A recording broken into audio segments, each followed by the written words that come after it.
हर हर शिव शिव जय जय शंकरा, जय जय शंकरा, कांची शंकरा, चंद्रशेखरा।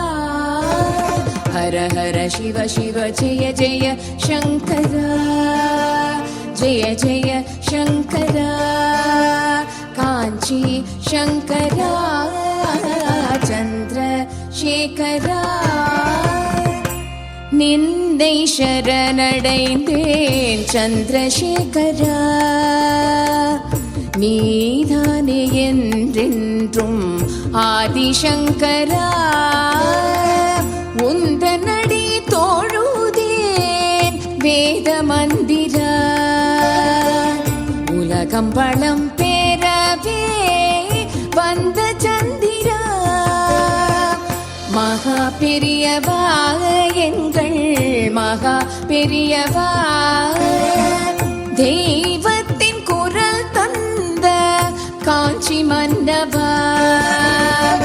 தெய்வமல்லவா நீ, தெய்வமல்லவா, தெய்வ குரல் தந்து மீண்டும் எம்மை காக்கவா நீ, எம்மை காக்கவா நீ, எம்மை காக்கவா.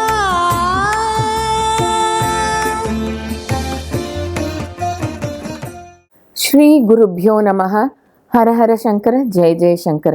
நின்னை சரணடைந்தேன் என்ற இந்த நிகழ்ச்சியின் வாயிலாக உங்களை மீண்டும் சந்திப்பதில் மிக்க மகிழ்ச்சி. ஹர ஹர சிவ சிவ ஜெய ஜெய சங்கரா, ஜெய ஜெய சங்கரா, காஞ்சி சங்கரா, சந்திரசேகரா.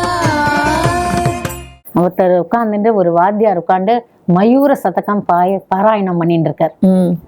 அந்த மயூர சதகம்ங்கிறது கண் பார்வைக்கு மயூர கவிங்கிறவர் எழுதினது. சரி, பயங்கர பவர்ஃபுல்.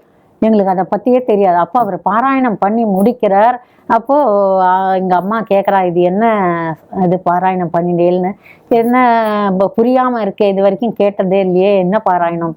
அப்போ அவர் சொன்னார், மயூர கவின்றவர் கண் சுத்தமா போன போது அவர் வந்து இந்த இதை பாடி அவருக்கு கண்ணு வந்துடுத்தோ, அந்த மாதிரி கண்ணு பிரச்சனை இருக்கிறவா இதை படிச்சா 100 ஸ்லோகம் மம்மி படிச்சா சரியா போயிடும், கவலையே பட வேண்டாம். ஆனா ரொம்ப டஃப்பா இருக்கும் சான்ஸ்கிரிட், அது ரொம்ப டஃப்பான சான்ஸ்கிரிட்ல இருக்கும் ஸ்தோத்திரம். படிச்சா சரியா போயிடும் அப்படின்னு சொன்னார். ஆனா ரொம்ப படிக்க முடியலனாலும் நான் ஒரு நாளைக்கு 4 ஸ்லோகமாவது படிச்சிருவேன்.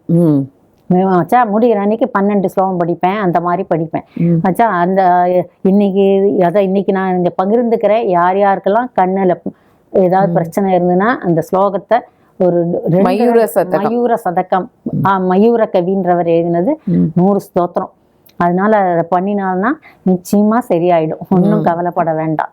இந்த ஒரு இன்ஸ்டன்ஸ் இந்த மாதிரி ஒவ்வொரு ஆனா எதுவா இருந்தாலும் எனக்கு மனக்கவலை எப்போ வந்தாலும் சரி, உடனே போய் அவர் ஸ்தோத்திரம் சொல்லிட்டு, அப்புறம் இந்த நாராயணியத்துல 100வது ஸ்லோகம் இருக்கு இல்லையா, அதையும் சொல்லிட்டு, நீங்களே நாராயணர், நீங்களே பரமேஸ்வரன், நீங்களே எல்லாமே, உங்களுக்கு தெரியாதுல்ல, எனக்கு என்ன இப்போ மனசு கிளேசம் எதுனால வந்ததுன்னே எனக்கு தெரியல. அந்த கிளேசம் மீன்ஸ் மனசுல நமக்கு ஒரு புரியாத ஒரு சூழ்நிலை, அடுத்து என்ன முடிவெடுக்கிறதுன்னு செய்யாத சூழ்நிலை, அந்த மாதிரி வரும்போது அவர்கிட்ட சொல்லிட்டு, இந்த அபார கருணாசனம் சொல்லிட்டு, விதிதா கீழ சாஸ்திர தோட்டகாஷ்டம்ல அதையும் சொல்லி பாவனையா நமஸ்காரம் பண்ணிட்டு ஆண்ட வருவேன். ஒரு 10 நிமிஷத்துலயே மனசு சாந்தி ஆயிடும். அந்த மாதிரி சாந்தியை கொடுக்கக்கூடிய அபார கருணையை உள்ளவர் அவர். அதனால்தான் இந்த ஸ்தோத்திரம் அபார கருணா சிந்தும்னு வந்திருக்கு. அப்படியே வந்திருக்கு. அந்த அப்பேற்பட்ட மகானை இன்னும் நம்மளால அதுக்கப்புறம் நம்ம மேரேஜ் எல்லாம் ஆகி குழந்தையெல்லாம் வளர்க்குற காலத்துல ரொம்ப போய் பார்க்க முடியலையே, மூவ் பண்ண முடியலேன்ற அந்த ஒரு வருத்தம் எனக்கு இன்னமும் இருந்துன்னு தான் இருக்கு. அந்த வருத்தம் இருந்ததை அவர் தீர்த்து வைக்கிறேங்கிற மாதிரி சித்தியான உடனே கரெக்டா எப்படியோ போய் சேர்ந்து தரிசனம் பண்ணிட்டு வந்துட்டேன். இப்போவும் அங்க போனா ஒரு தியானம் பண்ணிட்டு தான் வருவேன். இப்போ அதிஷ்டானம் போயிட்டு வருவோம். பாத பூஜையை பண்ணிட்டு தியானம் பண்ணிட்டு அதான் வந்து ஒரு கேரளாவில் ஒருத்தர் கூட சொன்னார், அங்கே சந்நிதிக்கு போனால் குறைஞ்சது 50 நிமிஷம் உட்கார்ந்துட்டு தியானம் பண்ணுங்க. நீங்கள் கேட்குற கேள்விக்கு பதில் கிடைக்கும். ஆனால் அது எப்படி வந்தது அவர் தான் சொன்னாருங்கிறது உங்களுக்கு தெரியாது. ஆனால் நீங்கள் அந்த செய்வீர், அந்த காரியம் நிறைவேறும். சரி அப்படின்னு சொல்ற 50 நிமிஷமான 50 நிமிஷம் கண்டிப்பா 50 முடியலையா அட்லீஸ்ட் 40, மினிமம் 40, மேக்சிமம் 1 hour நீங்க உட்காந்து அவரையே சிந்தனை பண்ணணும். மற்ற வேற ஏதாவது சிந்தனை வந்தாலும் வரட்டும், அது மாட்டுக்கு ஓடட்டும். குறுக்க நீங்க அவரையே திருப்பி அந்த மனசை கொஞ்சம் கண்ட்ரோல் பண்ணி உள்ள இழுத்துன்னு வந்து அவரையே போட்டு அவர் ஹிருதயத்துல இருக்கா மாதிரியே அவரும் திரிபுர சுந்தரி சந்திரமௌலீஸ்வரரையே அப்படியே தியானம் பண்ணிட்டே இருங்கோ. உங்க மனசுல வர அந்த விளையாட்டங்கள்லாம் குழப்பங்களும் நீங்கி அவரையே தியானிக்கிற எண்ணமும் வந்துடும். இப்பவே சரி தூக்கத்துல என்ன அறியாத சொல்லிகிட்டே இருப்பேன், ஸ்ரீ மகாபெரிவாச்சரணம், ஸ்ரீ மகாபெரிவாச்சரணம், ஸ்ரீ மகாபெரிவாச்சரணம். ராத்திரியிலேயே அப்படியே கை இப்படியே எண்ணிட்டே இருக்கும் எனக்கு. அந்த மாதிரி பழக்கத்தை கொண்டு வருதுதான். அந்த மாதிரி நம்ம பண்ணிட்டே இருந்தாதான் நம்ம கடைசி காலத்துலயும் அது நாமாவளி நம்ம சொல்றதுக்கு வரும், இல்லைன்னா வராது. அது நம்ம எப்ப சப்கான்சியஸ் மைண்ட்லயும் அது ஓடிட்டே இருக்கும். அது காலம்பரை எழுந்த உடனே அது மாதிரி அவளை பார்த்துட்டு இந்த மந்திர ஜபங்கள் அது மாதிரிலாம் எதாவது எடுத்துட்டு இருக்கேன். அதான் எடுத்துட்டு இருக்கேன். பாலா திரிபுர சுந்தரி அதெல்லாம் எங்க அம்மா அப்பா எனக்கு குரு, அவ எனக்கு எல்லாம் எடுத்து. பாலா திரிபுர சுந்தரிக்கும் நம்ம இது எடுத்துக்கணுமா? குருபாதுக கொடுப்பா, பஞ்சதசாட்சரிக்கும் குருபாதுக கொடுப்பா. ஆமா, பாலிலேருந்து பஞ்சாட்சர பீஜ மந்திரம் நானும் எடுத்துட்டு இருக்கேன்.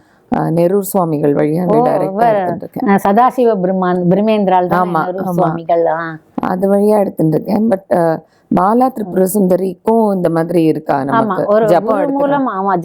மூல மந்திர ஜபனுக்கு குரு மூலமா எதையே செஞ்சுக்கணும். குரு மூலமா செஞ்சாதான் அது வந்து பலனை கொடுக்கும்.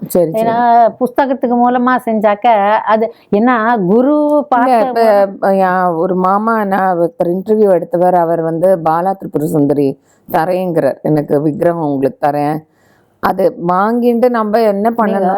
வாங்கிக்கிறதுக்கு முன்னாடி ஒரு நாள் அவர்கிட்ட போய் பாலா பிள்ளையார் மந்திரம் எடுத்துன்னுட்டு பாலா திரிபுர சுந்தரி மந்திரத்தையும் எடுத்து தர சொல்லி வாங்கிட்டு அதுக்கப்புறம் அதை கொஞ்ச நாள் ஜபம் பண்ணிட்டு அதுக்கப்புறம் அந்த விக்கிரகத்தை வாங்கிட்டு நீங்க பூஜை பண்ண. ஏன்னா குரு தான் நமக்கு அவளுடைய அருளை பரம்பரையான அருளை டிரான்ஸ்ஃபர் பண்ணக்கூடியவா. சரி சரி. இப்போ எத்தனையோ மகான்களுக்கு அப்படியே குரு மூலமா அவளுடைய தீக்ஷண்யம் கண்ணால பார்த்தாலே டிரான்ஸ்பர் ஆயிடும் இல்லையா?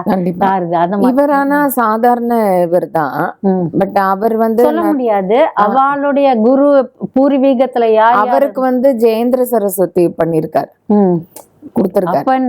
அப்ப இவர் வந்து நான் சொன்னேன் இந்த மாதிரி நீங்க எனக்கு மந்திர இது பண்ணி கொடுப்பேளான்னு.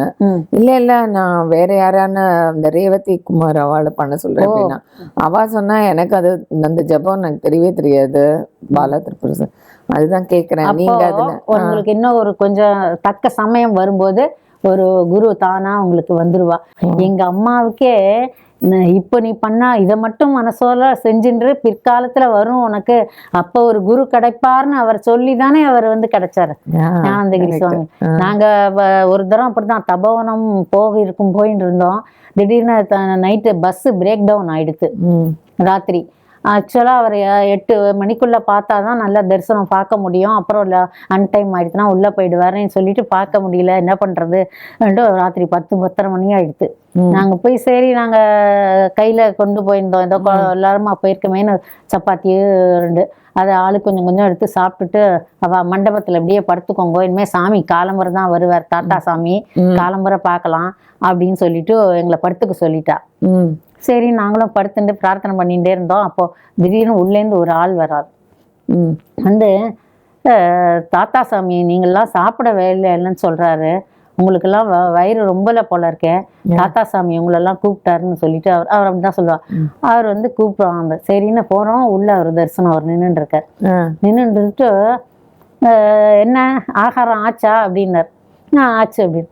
இல்லையே தெரியறது எனக்கு, எங்களுக்கெல்லாம் யாருக்கும் வயிறு ஃபுல்லாக கிடைக்க சாப்பிடலை நாங்கள் அப்படிங்கிறத எப்படி தெரிஞ்சுட்டாங்க அப்படின்னு சொல்லிட்டு உடனே உள்ள போனார். ஏய் ரவா உப்புமா கலருங்கோ அப்படின்னு சொல்லி ஆள்கள்கிட்ட சொல்லி எழுப்பி எல்லாரையும் உடனே ரவா உப்புமா எல்லாருக்கும் கிளறி நாங்கள் ஒரு 5 பேர் போனோம். 5 பேர் கலர் சொல்லி வாழைப்பழம் எடுத்து அவரே கட் பண்ணுறார். அவனை கட் பண்ணி இலையில முதல்ல வச்சார் அவர் தான். அதுக்கப்புறம் பரமாறுங்கடா நல்லா தாராளமாக போடுங்க அப்படின்றார். அப்புறம் அந்த 10:30 மணிக்கு நாங்கள் சாப்பிட்டுட்டு எவ்வளோ ஒரு ஆனந்தமா இருந்தது தெரியுமா? அதுவும் அவர் கைனால கிடைச்சதுங்கும் போது, ஆனால் அவர் கையால அந்த சின்ன வயசுல கிடைச்ச பாக்கியம்தான் என்ன இன்னி வரைக்கும் க்ஷேமமா வச்சிருக்கு. அவர் கையால சாப்பிட்டோம் அந்த பிரசாதம். ஆமா, அதனால இப்போ கூட திருவேணிகிரி சுவாமிகள் ஆராதனை வந்தது சிவராத்திரிக்கு மறுநாள். அவர் எப்போதும் வரும். அவர் எங்க குரு திருவேணிகிரி சுவாமிகள் சொன்னேன் இல்லையா, அவர் வந்து சிவராத்திரி பூஜை 4ஆம் காலம் பார்த்துட்டு அப்படியே உட்காந்து அந்த பிரசாதத்தை விட்டுனுட்டு அப்படியே சித்தி ஆயிட்டார். அங்க அவருடைய அதிஷ்டானம் சமாதியும் அங்கேயே தபோவனத்திலேயே வச்சிருக்கா. அதனால நாங்க எங்க அம்மா தான் அவர் சித்தியான போது போய் செஞ்சுட்டு வந்தேன். நாங்க இப்போ முடிகிற போது போறோம், இல்லைன்னா ஆத்துலயே பண்ணிக்கிறோம். இப்போ இந்த தடவை போயிட்டு வந்தா வாழலாம். நானும் போனோம்னு நினைச்சேன். அம்மா இருக்கல? இல்ல அம்மா இருந்தா நிறைய சொல்லுவா. நான் பேசுறதுல இதெல்லாம் ஒண்ணுமே இல்லை. அம்மாலாம் இருந்தா அவ நிறைய எக்ஸ்பீரியன்ஸ் ஆனவா எல்லா மகான்கள்ட்டையும். நிறையா எவ்வளோ பெரிய கொடுப்பேன், பெரிய கொடுப்பேன். ஏதோ அதனால்தான் அந்த வழி வந்திருக்கு. அந்த வழியில வந்த இது விடாம இன்னும் நடக்கணும். என்னுடைய பரம்பரையிலையும் நான் நினைச்சேன். என்னென்ன அனுஷ்டானங்கள் கடைப்பிடிக்கிறேன்? ஆமா, காலம்பரை வந்து இந்த அஜபா விதின்னு ஒண்ணு இருக்கு. அஜபாவை பண்ணிடுவோம். அதுக்கப்புறம் முதல்ல குருவனுடைய அது ஒரு மந்திரம் இருக்கு, அதை பண்ணிட்டு அதுக்கப்புறம் குரு பாதுகை சொல்லணும். 5 குரு பாதுகை. குரு, பரமகுரு, பரமேஷ்டி குரு, பராத்பர குரு, பரமம்ச பராத்பர குரு, அது மாதிரி 5 குரு இருக்கு. 5 குருவுக்கும் குரு பாதுகைன்னு கொடுத்துருப்பார். அது வந்து பாலை எடுத்துக்கும் போது ஒரு மாதிரி குரு பாதுகை, பஞ்சதசாட்சரி எடுத்துக்கும் போது இன்னும் கொஞ்சம் எக்ஸ்பேண்டடா வரும், சோடசின்னு எடுத்துக்கும் போது இன்னும் கொஞ்சம் எக்ஸ்பேண்டடா வரும்.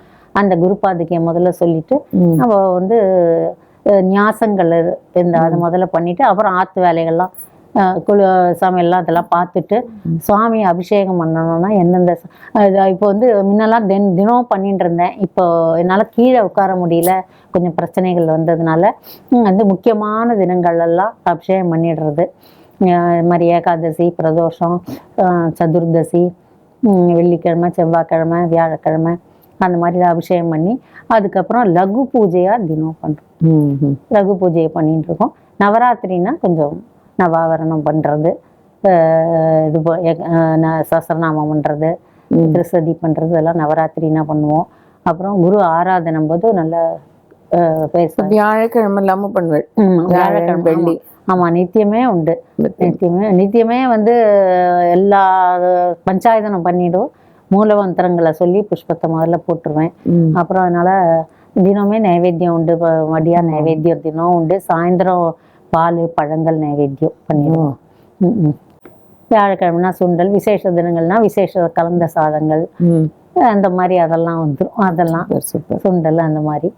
இப்போ ஆராதனைன்னு வந்தாக்க அவருடைய ஆராதனை பண்ணும்போது வாத்தியார் 2 பேர் சொல்லி அவரை வந்து இங்கே பூஜையை முடிச்சுட்டு அவளை ஆவாகனம் பண்ணி அவளுக்கு வந்து ஆகாரம் போட்டு தட்சிணை கொடுத்து அந்த மாதிரி அதிகம் நடந்துட்டு இருக்கு. இந்த தரம் தான், அதனால தான் சரி முடியலன்னு அங்கே போகலான்னு பிளான் பண்ணி போனோம். அதுவும் என்னால் முடியல. அதனால அம்மாவும் பிள்ளையும் போயிட்டு பண்ணிட்டு வந்தாங்க. போயிட்டு இங்க வரவா அத்தனை பேருமே அதானே. இப்ப பெரியவாளோட இதுவே எப்படி அவளை பக்குவப்படுத்துறா, அது ஒருத்தர் அனுபவங்கள் வழியா நம்ம என்ன கத்துக்க முடியும். குரு மாதா குரு பித்தான்னு எல்லாத்தையுமே சொல்லியிருக்கு அவரே என்னட்ட.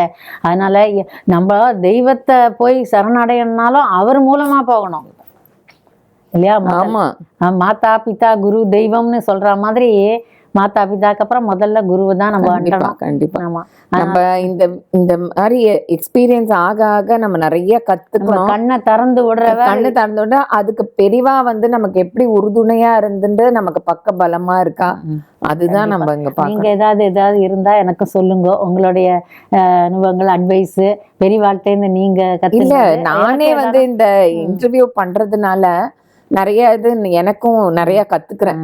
கண்டிப்பா நிறைய விஷயங்கள் அவள்கிட்ட நம்ம பேசும்போது ஒருத்தர் பார்வையில பெரியவா எப்படி இருக்கா, மோஸ்ட்லி எல்லாம் ஒரே மாதிரி தான் இருக்கும். அவர்கிட்ட பேசிதான் ஆகணுங்கிறதே இல்லை. ஆமா, அவரை பார்த்து நம்ம தியானம் பண்ணிட்டு அவர் கண்ணை பார்த்து ஒரு நமஸ்காரத்தை பண்ணிட்டு அவர் பாதத்தை பார்த்து ஒரு நமஸ்காரத்தை பண்ணிட்டு நினைச்சிருந்தாலே போறோம். அவர்கிட்ட அந்த வீக்ஷண்யம் நம்ம மேல பட்டு, நம்ம குருவோட பார்வை நம்ம மேல படணுங்கிற அதுக்குதான் நம்மளோட இது கோடி நன்மை இருக்கா. ஏன்னா நம்ம திருஷ்டி எல்லாமே கழியறதான். நம்ம குரு பார்த்தாருன்னா நமக்கு அந்த இதெல்லாம் போறது. அதனாலதான் நிறைய குருமார்களை நம்ம போய் பார்க்கணும். அவ கண் வீக்ஷணம் நமக்கு மேல படணும். அதனாலதான் நல்ல குருவா நம்ம 4 பேர் இருந்தாலும் நல்ல அவளை குருவா ஏத்துக்கலாம், தப்பு கிடையாது. நல்லவாள. ஆமா ஆமா, நல்ல மைண்ட் நல்ல சுத்தமா இருக்கணும், எல்லாருக்கும் நல்லது பண்ண நினைக்கணும். ஆமா, அகங்காரம் கூடாது, ஈகோ கூடாது. அந்த அகங்காரம் இருந்தாலும் அது கொஞ்சம் இருந்தாலும் அதை எடுத்து போடுறதுக்கு அவர் தான் வேணும். ஆமா, நம்ம சக்தினால முடியாது. கண்டிப்பா அவர் தான். அது போயிட்டு வெங்காயம் பூண்டு அதெல்லாம் சாப்பிடுறீங்களா? ஆமா, வருஷத்துல எப்போவான உடம்புக்காகன்னு சொல்லிட்டு ஒரு 2 நாள் 3 நாள் வரும். அதுவும் என்ன பூஜை எல்லாம் முடிச்சுட்டு ராத்திரி வேலை தான் நான் சேர்ப்பேன். பகல் வேலை சேர்க்கவே மாட்டேன். ஏன்னா சாயந்தர வேலை ஜபம் பண்ணணும்.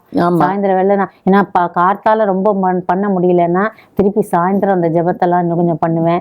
எக்ஸ்ட்ராவா இருக்கிற அதெல்லாம் பண்ணுவேன். தன்வந்திரி, மேதா தட்சிணாமூர்த்தி, தன்வந்திரி கூட ரொம்ப பவர்ஃபுல். ஆமா, அது இந்த உடம்புக்காக அதெல்லாம் பண்ணுவேன். அதனால சாயந்தரம் நான் ராத்திரி 9 மணி வரைக்கும் மடியா தான் இருப்பேன். சரி சரி, அதுதான் பண்ணணுங்கிறதுனால.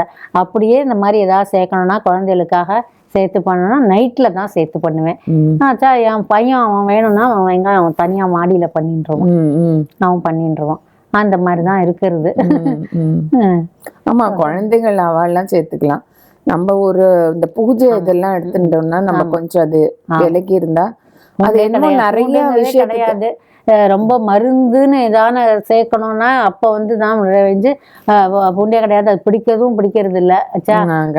அதனால இந்த மாதிரி வெங்காயம் என்னைக்கான நைட்ல சேர்ப்பேன் கொஞ்சம். ஏன்னா பிபி நிறையா இருக்கு, குறையறதுக்கு நல்லதுன்னு டாக்டர் சொல்றதுனால என்னைக்கான கொஞ்சம் மருந்துங்கிற பட்சத்துல அவ சொன்னதுக்கா.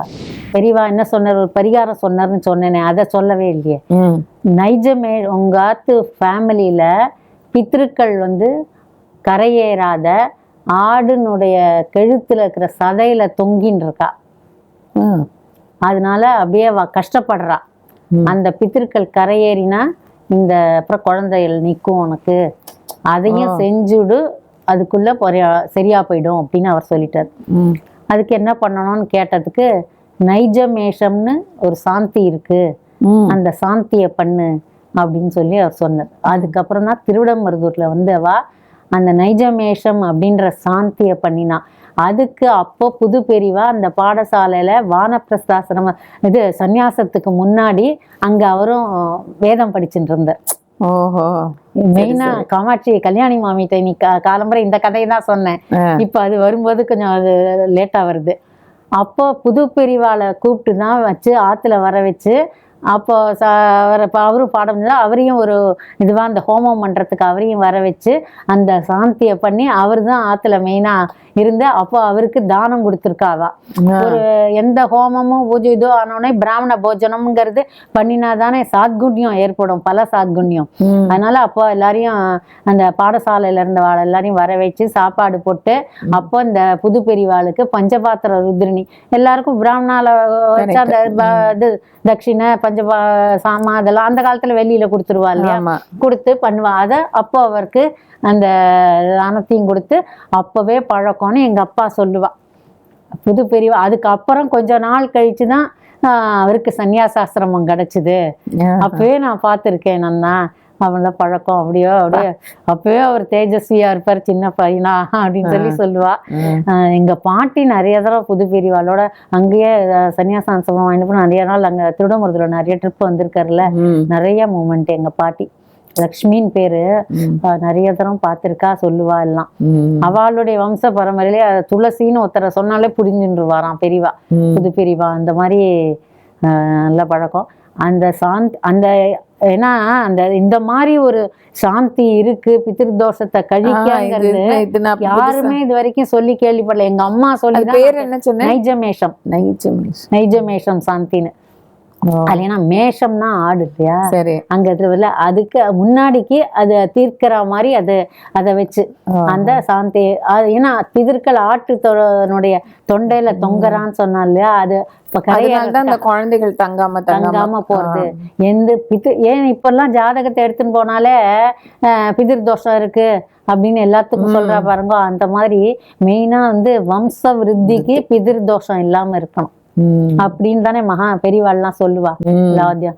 அதனாலதான் அவனுக்கு தங்கல. ஏன்னா 2 ஆண் குழந்தைகள் முதல்ல பிறந்து தவறி போனதுனால, அதுக்கப்புறமும் இந்த மாதிரி ஆபார்ஷனம் அந்த மாதிரி எல்லாம் ஆனதுனால வந்து அவர் வந்து அது மாதிரி கரெக்டா அவர் சொல்லி அது இது பண்ணப்புறம் அவ பிறந்து நான் பிறந்து அதுக்கப்புறம் எனக்கு தங்க பிறந்து எல்லாரும் நல்லா இருக்கும். Super super.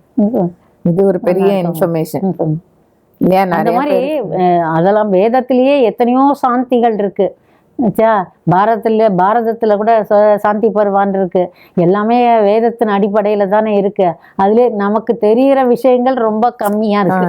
நம்ம இந்த மாதிரி நிறைய பெரியவாள்லாம் அப்ரோச் பண்ணி ஒன்னொன்னையும் கேட்டு தெரிஞ்சுட்டு அதுல ஸ்ரத்தையா நம்ம கேட்டு தெரிஞ்சினோம்னா அப்பதான் வெளியே வரும். ஒருத்தர் கேட்கறான்னா தானே இன்னொருத்தர் சொல்லியே தருவா. சொல்லுங்க, கேட்க தானே பதில் கிடைக்கும். கண்டிப்பா.